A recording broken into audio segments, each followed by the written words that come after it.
there are officials within the administration who want there to be a new face of currency, a $250 bill with Scott Bessent's signature right next to a picture of Donald Trump. They would have to change the law that says you can't be U.S. currency with anybody who is still alive. Maybe they're going to do that. We hope to find out. Something else interesting about the format today, it is Scott Bessent because Caroline Leavitt is still on maternity leave. The first two backups for Caroline over the last couple weeks, J.D. Vance and Marco Rubio, widely believed to have presidential ambitions. Does this mean that we can get Scott Bessent for president 2028?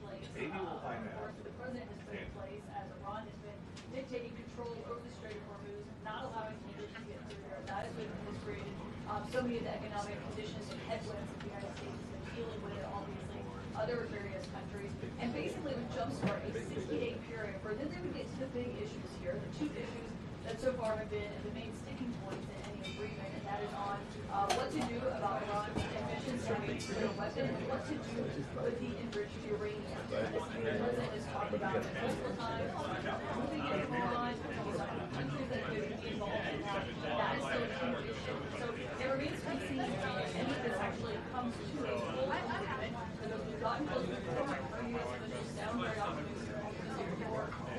Thank you. Nobody has told me that today.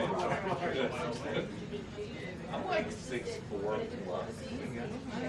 Depends on how spiked up my hair is.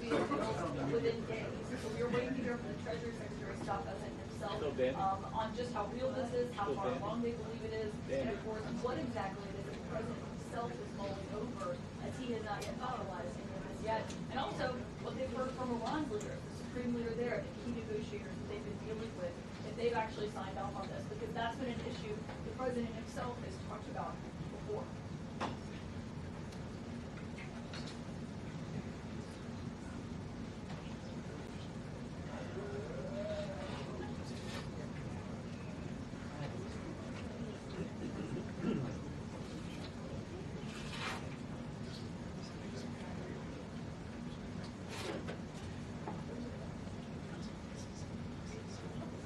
Well, you've heard the president say that he doesn't want to be in a rush to make a deal, and he doesn't care about the midterms. When it's a question about the economic consequences of that and what it could have on Republicans who are on the ballot. In terms of the deal itself, if it does go to the Strait of Hormuz, people are allowed to use it freely as they were before this war started in late February. And if that blockade is also lifted, that would be the most immediate change. And obviously, that's what market futures and markets are going to be watching to see what exactly that looks like. They rise and fall with hyping of a headline these days. And so that remains to be seen. But still, those two bigger issues would remain based on what we know right now on this 60-day period. So that is still a huge question in terms of the ultimate objectives of this war that the president himself has laid out for us, as we've noted many times.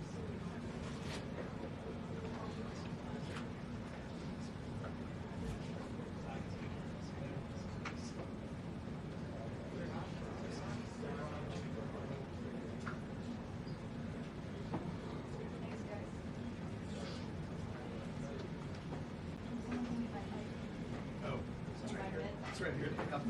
I think I have to pass. Thank you. So sorry about that. I'm going to put like a little lock on here. I should have protected. I know. I know. Yes. I remember. Okay. At least I saved it. Yeah, that's exactly. See, I thought that was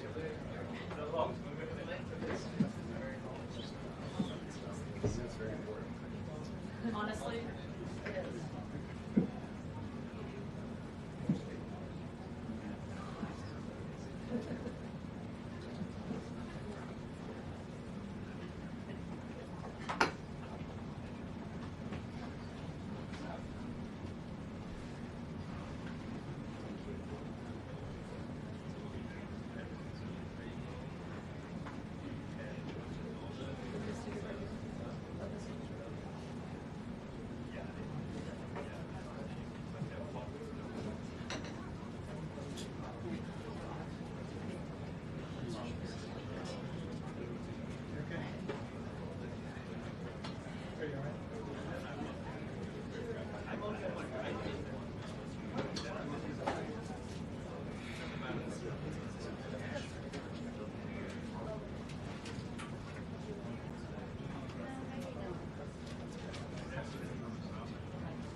1 minute until the briefing.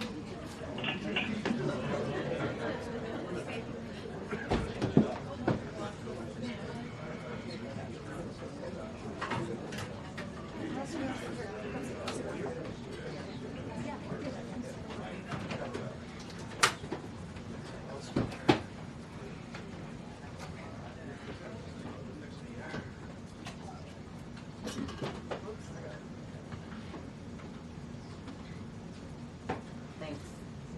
Thank you.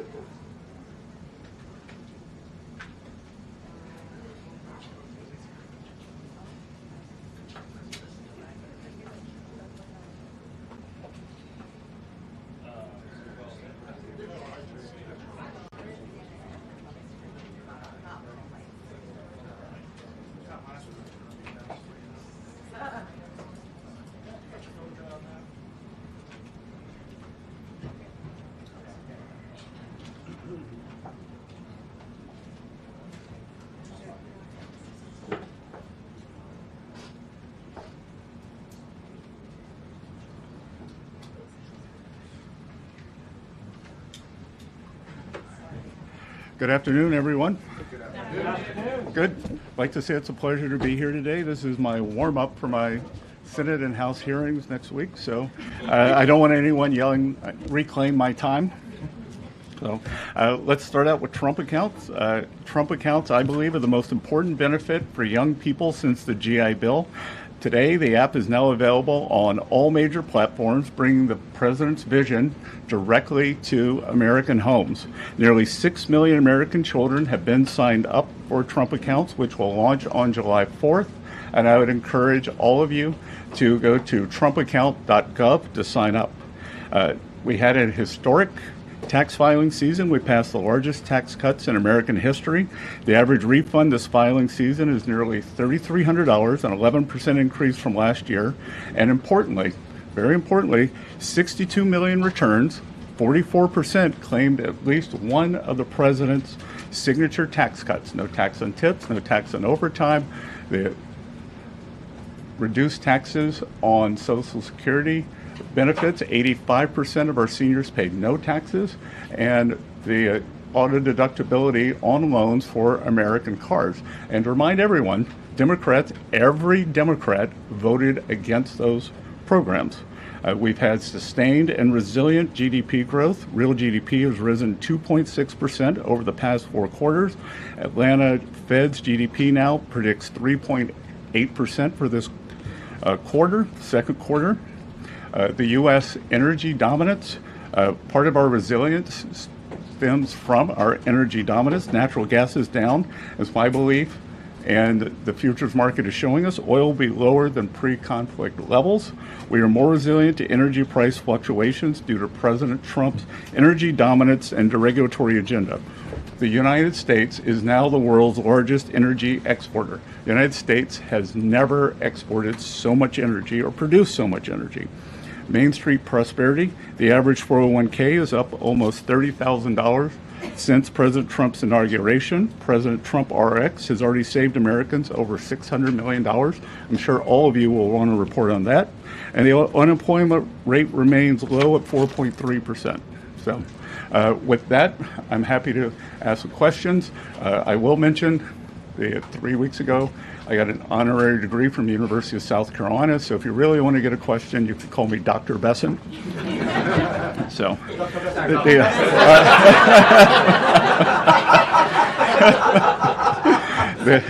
want to start with these Trump accounts. You know, there's a lot of people, a lot of working class Americans that maybe don't have the financial expertise when it comes to stock markets and investing in general. In what ways are you guys simplifying this for all those Americans so that it's not just for one class of people, but all Americans can have it? Well, that's a great question, because 38% of Americans have no exposure to equities. They don't share in the great innovation, the machine that is the American economy, our great capital markets, which drives our prosperity. So if your child is born during President Trump's administration, Treasury puts in $1,000 as a seed investment. We've also created 6 learning pods, so you can go online to the app that went up today and learn. And I think that this is going to be, I've been a big proponent of financial literacy, and I think this is going to be one of the greatest real-time financial literacy educations in history, because it won't be, there's a street in New York called Wall Street. This is what I don't really understand what happens there. American family is going to be able to look on their phone every day and see, and I think it's going to drive people to try to understand what they've got here. I think we're going to create a generation of shareholders. Ed? Thank you, Mr. Secretary. I guess first, well, we're starting to see this disruption of the oil supply and through the Strait of Hormuz affect economic data. First, is there a deal on the table for a 60-day ceasefire to continue that? And then second, how fast could inflation then recede or retreat, or is inflation sticky? Because the PCE was at a 3-year high. Well, first of all, PCE today, month over month, was 0.2, which was, we're looking at decimal points, but the estimate was 0.3. So 1 month doesn't a trend make. And what we've seen is actually oil prices are down about 10% in May. There are almost 2,000 ships waiting to come out of the Gulf. And I think the oil market is going to be very well supplied on the other side of this, and that we could see prices come down very quickly. We saw the UAE leave OPEC. So I would expect on the other side of this that gasoline prices will follow. Is there an agreement on the table? Sorry? Is there an agreement with Iran on the table? The teams have been going back and forth, and President Trump has made it very clear, he talked about it at the cabinet meeting, that he has several red lines. And Iran has to turn over their highly enriched uranium. They cannot pursue a nuclear weapon. And the Strait of Hormuz, back to your question on energy, has to free transit. Navigation of the seas has to be free and open as it was before. So he's not going to take a bad deal. He's going to make a great deal for the American people. So, Peter. Thank you, Dr. Bessent. Yep. How long until we see your signature next to President Trump's face on a $250 bill? Well, again, as Treasury Secretary, I have 2 mandates for U.S. currency. At present, no living person can be on U.S. currency, and the currency must say, "In God we trust." So right now there is proposed legislation in front of the House, in front of the Senate, to change the first requirement so that a living person, Donald J. Trump, could be on a $250 bill. So it's all in the hands of the, it's all up on Capitol Hill. So at Treasury, we prepare things in advance. So we have prepared in advance that if the legislation is passed, but we will stick to the law. And something that came up yesterday also at the cabinet meeting. President Trump said, Oman will behave just like everybody else, or we will have to blow them up. Are you guys back there in the West Wing making plans for a new war with Oman? Again, I think the president wanted to punctuate freedom of navigation in the strait. I had a call with the Omani ambassador this morning, and he assured me that there were no plans for tolling the strait. As he said, our countries have had 200 years of good relations. He wants to have another 200 more. And I told him that this was a non-starter, and he did not want to risk either the Omani individuals or Omani financial institutions getting sanctioned. Dr. Bessent. Thank you, Mr. Secretary. Is it in the U.S. interest to waive some sanctions on Iran or to unfreeze some of their assets before Iran has made concrete promises about getting rid of their nuclear program? I'm not going to preview the deal, but I would think that the things would go very slowly in terms of that. So we'll see. Just to follow up on that, because it's our understanding that the U.S. has committed to discussing the matter of sanctions relief during this negotiation period. So just to be clear, is sanctions relief for Iran on the table? Again, it is a multifaceted agreement, and nothing is going to be on the table until we see the Strait of Hormuz open and the Iranians agree that they have to turn over the highly enriched uranium and that they can't have a nuclear program. And to be clear here, that this administration, President Trump, has done something that no other administration is able to do. We have gotten the Iranians to talk about their nuclear program and to perhaps commit to not having one. That has never happened before. It had been off the table.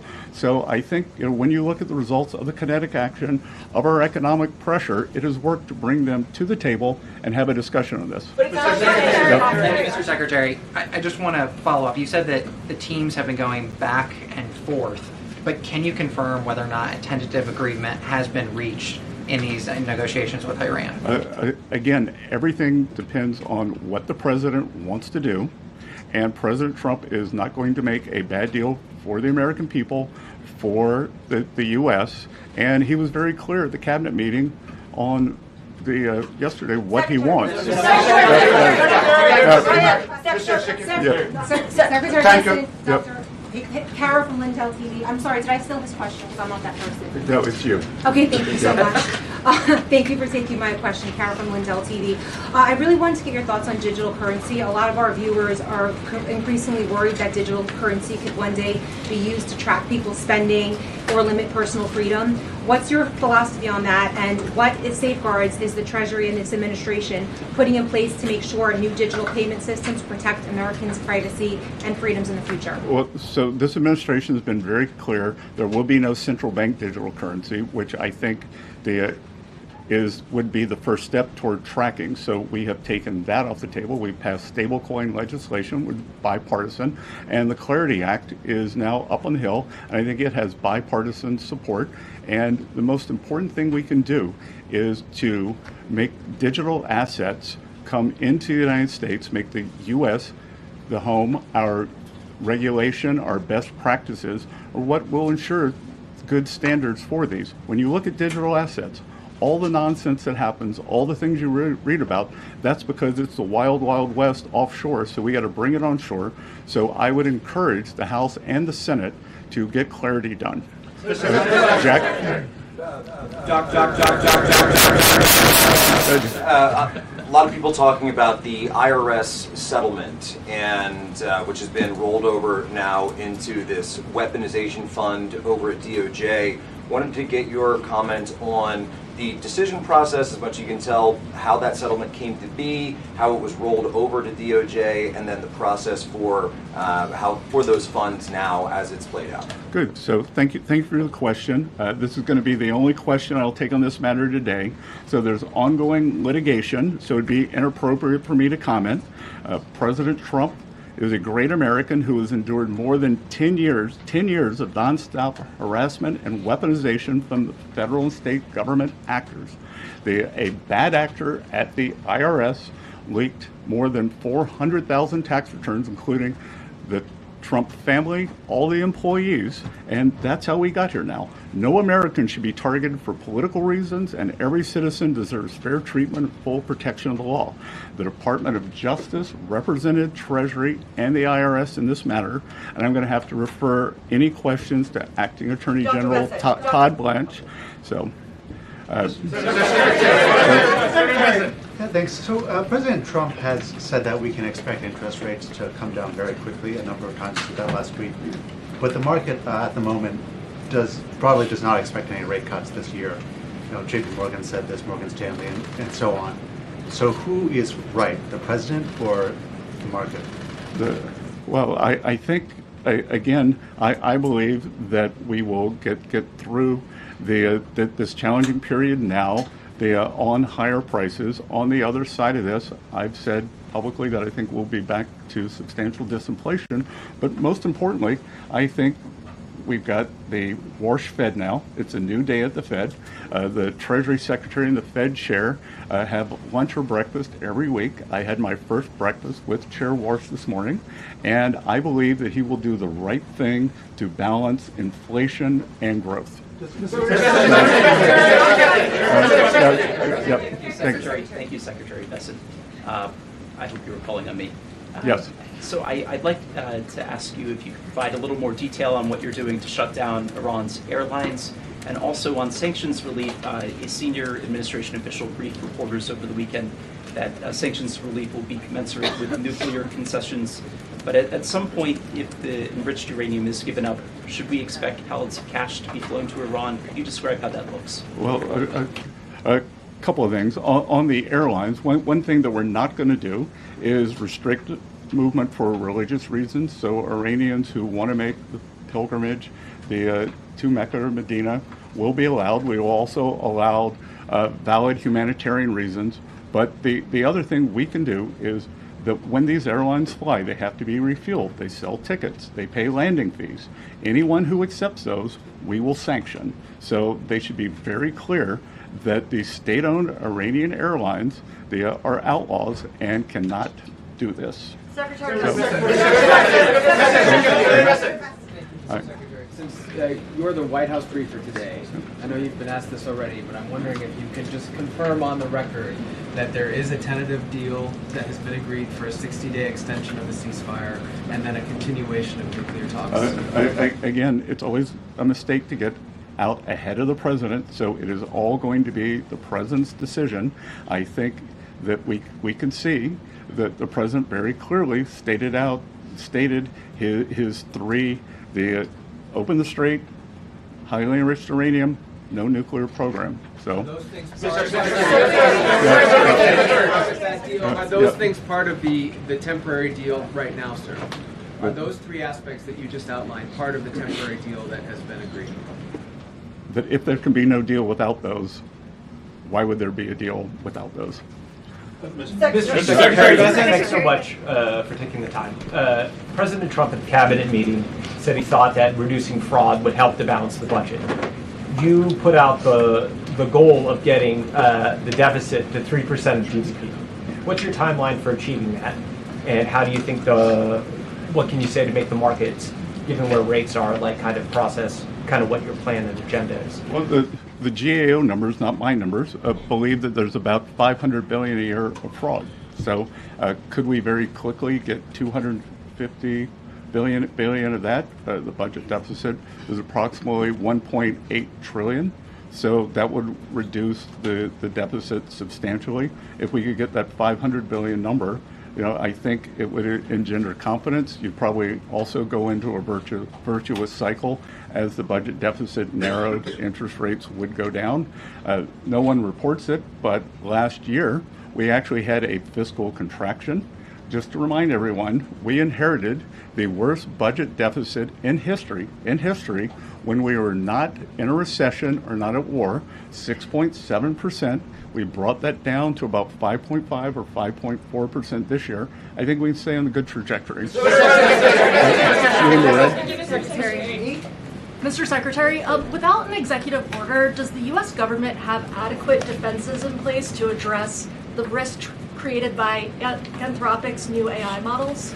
We have great collaboration between all of the labs that have the large language models, but between the U.S. government and the labs. So, Thank you, Mr. Secretary. Yep. Is me? Okay. Thank you, Mr. Secretary. Yep. Appreciate it. First, did you speak with the president before this briefing? Did he show any willingness to this 60-day ceasefire extension? I haven't seen the president today. And then I just want to follow up. When can Americans, the average American, and can the U.S. economy work for the average American without a deal with Iran? Again, I believe we've already seen oil prices come down substantially. We are pumping more oil than we've ever seen before. And as I said, these are short-term challenges that we will get over, and I think we'll move forward. So, in the white? Mr. Secretary, just to follow up. No, in the white. Oh, thank you, Mr. Secretary. Appreciate it. Given how much this upcoming midterm election will hinge on the economy, what did you think about President Trump's comments in the cabinet meeting yesterday saying he didn't care about the midterms? So you're calling President Trump a statesman? You're saying that he is taking a statesman-like position, that he has a core belief, and he believes that the most important thing is for Iran never to have a nuclear weapon. So I believe those things can be true, that we can do well in the midterms, that we perhaps have the makings of a deal here, and I believe that, and look, the economy, that it is challenging now, but unemployment is still low, tax refunds were high, and consumer spending is still quite high. So in my private business over the years, I always looked at what were consumers doing, not what they were saying, and I'm in constant contact with the banks, and every income quintile is still doing well. Amen. Thank you, Mr. Secretary. On the $250 bill, Mr. Secretary, you said the legalities of it are up on Capitol Hill, but I just wonder what your opinion is personally. Do you think it's a good idea for the president to put his face on America? Again, the president doesn't do it. The House and the Senate have to do it. Secretary Bessent, Secretary Bessent, what are the remaining assurances that President Trump needs to see in order for him to sign off on the agreement with Iran? I don't think it could be clear. You're following in the footsteps at the podium there of Secretary Rubio and Vice President Vance. There's been quite a lot of talk about their possible presidential ambitions. Does your presence here today indicate that we might see you running in 2020? No, I think it just means they've run out of things on the food chain. There's been some back and forth over the last several days, and also with the U.S. attacking Iranian drones yesterday. This morning, CENTCOM put out a statement that Iran had launched its ballistic missile towards Kuwait, calling it an egregious ceasefire violation. How can the administration still argue that a ceasefire is in effect? Again, with the Iranian government, we did not have regime change, but we changed the regime. As President Trump said at the cabinet meeting, as we've said other times, the first layer of leadership was eliminated, the second layer, and we're now at the third layer. And the way to think about it is the Iranian government, such as it is three pillars. It is the elected government, it is the IRGC, and it is the clerics. And they are having trouble communicating. So we are being patient. We do not have unlimited patience. President Trump always prefers a peace deal. So everything we have done thus far has been defensive, and at present, that is what we will continue doing. But if President Trump doesn't think he can get a peace deal, then kinetic is back. Thank you, Mr. Secretary. Are you hopeful that the oil prices will go down once this conflict is over, given the fact that the Strait of Hormuz remain closed, and by the time this oil gets to the major markets, could be 2 or 3 months? Again, we see that the market, I believe, is very well supplied right now. The market seems to be going into balance for itself. So I think that as the strait opens up, we're going to see this burst of ships come out. So we may actually see how quickly can it be refined, how quickly can it get to its destination. Thank you so much, Alina Shirazi from the Daily Mail. You wrote resilience on your cabinet note meetings. Several times the photographer zoomed into it. Are you trying to keep the president calm? Are you trying to keep yourself calm? Why did you write all those notes? So people could look over my shoulder, photograph them, and think they got a scoop. So, Is the United States considering a reconstruction program for Iran if a deal is signed? Again, I think we got to get to the deal before we get to the other side. Before we get to the you in the pink. In the red? No, in the pink. In the pink, thank you. Cristina Londoño with Telemundo Network. Mr. Secretary, how effective do you believe the current Treasury restrictions have been in pressuring the Cuban government? And also, if you're in the room when those talks are being held, are there any plans to either tighten the sanctions or to ease the sanctions against the Cuban government to get some type of change? Again, that's going to be up to the Cuban government. That they can go up, they can go down. That we've tried to get humanitarian aid in, and the regime rejected it. So because they wanted to go through their corrupt system. So they could go up, they could go down. It's carrot and stick. Secretary Rubio doing a fantastic job of managing this process, and we at Treasury are working with him. So, in the red. Reagan Reeves with the Daily Caller. I want to ask you about Antifa. In October, the Treasury Department started working with the FBI to investigate who's funding Antifa. Can you give us an update on that investigation? How close are you guys to finding out who's funding Antifa? It is ongoing. We made substantial progress, and I think in the weeks and months ahead, we're going to have a lot to report.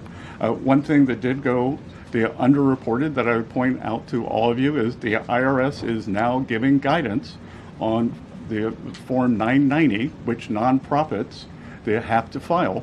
And we are going to encourage or demand that nonprofits know their grant recipients. So if a grant recipient is violent, if they are suppressing people's rights, then you are responsible for that. And I think that's a very good first step. Yep. There's new government data that shows that Americans are now saving a smaller share of their incomes than at any time over the past 4 years. Are you seeing signs that American households are dipping into their savings to pay for the higher costs of things like gas and groceries? And does data like that concern you right now? Well, so a lower academic literature would tell you a lower savings rate can mean one of two things. The kind of the doomer view that you took, or that people have more confidence, or it could be something else, because for instance, stock market gains or 401k gains might not show up in savings, so they're looking at that, think that they can draw down their household savings. You're obviously concerned about the risks posed by advanced AI models like Mythos to critical infrastructure. The financial sector is concerned as well. What types of changes are being considered to the AI executive order so it can pass? And do you believe that an AI executive order needs to include the pre-public access for government? Again, we're working very closely with the large language labs. They've been excellent partners, and we are going to get a solution that solves for the maximum calculus. What we want to do, the U.S. is the AI leader in the world. We're an AI superpower. China is second. They are trailing substantially. We want to make sure that we keep that lead. So we are working on the exact calculus between innovation and safety, and we want to optimize for that. So you in the glasses? Thank you, Mr. Secretary. Yep, in the glasses. Thank you very much. No, you don't have glasses on. You in the glasses. Thank you for taking my question. There was a report this morning that Justice Alito's son is working in your department. Can you confirm that that's the case? And if so, do you believe that that means that he should be, that the justice should recuse himself from cases that involve your department? I am sure that Mr. Alito follows all legal and ethical guidelines, and I can assure you that at Treasury we follow all the legal and ethical guidelines. Thank you, Mr. Secretary. I have two questions for you, but just to follow what you said about the Well, you didn't call me $250 doctor, bill. so I only get one. Well, I'll shoot for two. You said that it's up to Congress. The president's face is on a $250 bill, but it is actually the Washington Post that's reporting two political appointees from the Treasury Department who have asked agencies to be ready to do that. Do you think politically it's a good idea to put his face on a $250 bill when people are struggling to afford gas and groceries? I don't really understand this Washington Post article. That who hears from the Post? Yep. Terribly written, terribly edited. Because basically what it says is that Treasury is following the law and that we've created the bill and that it's up to Congress, but that we follow the bill and it's up to... I didn't really understand what the story was. So, but anyway... appointees aren't involved in that, two of your political appointees? Yeah, of course, but we prepare for everything if it gets passed. Just like we were ready 6 months in advance for the one big beautiful bill for tax guidance. So we have to prepare in advance. You can't draw something up the day before. Politically, do you think it's a good idea though when people are struggling to afford gas and groceries? Look, I think it has. I think that it's bifurcated. That do you think we should have a 250th anniversary, the celebration? Well, that's happening ananyway. But putting the president's face on a $250 bill is a choice. But Caitlin, it's not happening anyway. It's happening because it's being funded by private citizens, by the federal government, by state governments, by municipal governments to celebrate our country. And I don't think that there's anything untoward about having the President of the United States, the person who was President of the United States, on the 250th anniversary bill. On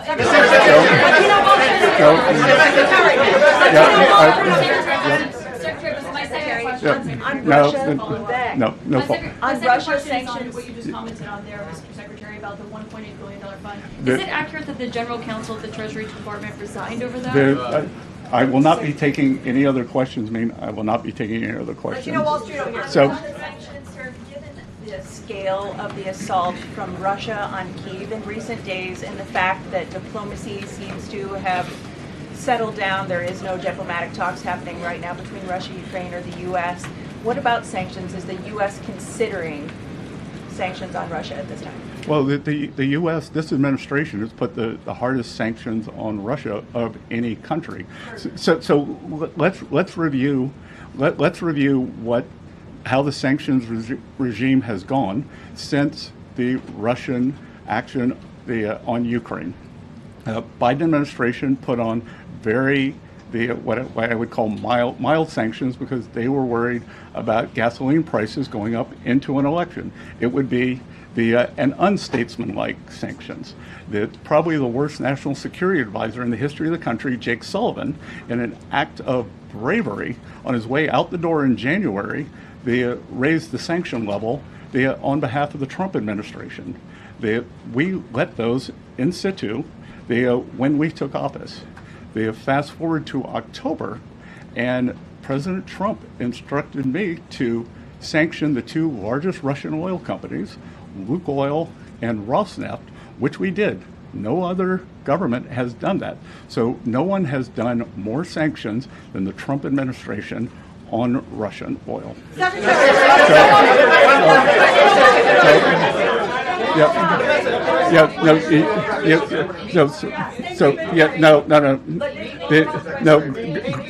Here, who wants to own this? Gray hair. No, gray hair. No, you don't have gray hair. Well, maybe you do. Thank you, Mr. Secretary. When you had breakfast this morning with Fed Chair, did you request that the Fed lower interest rates? I had breakfast with Chair Powell 41 times, and I never did that.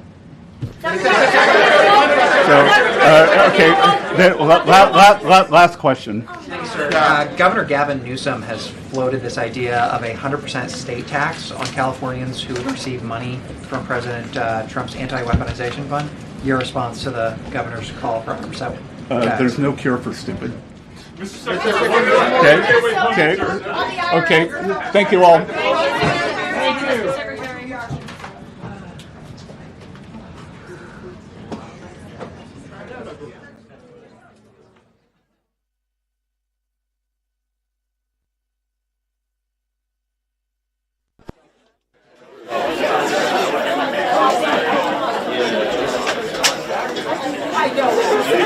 Stupid.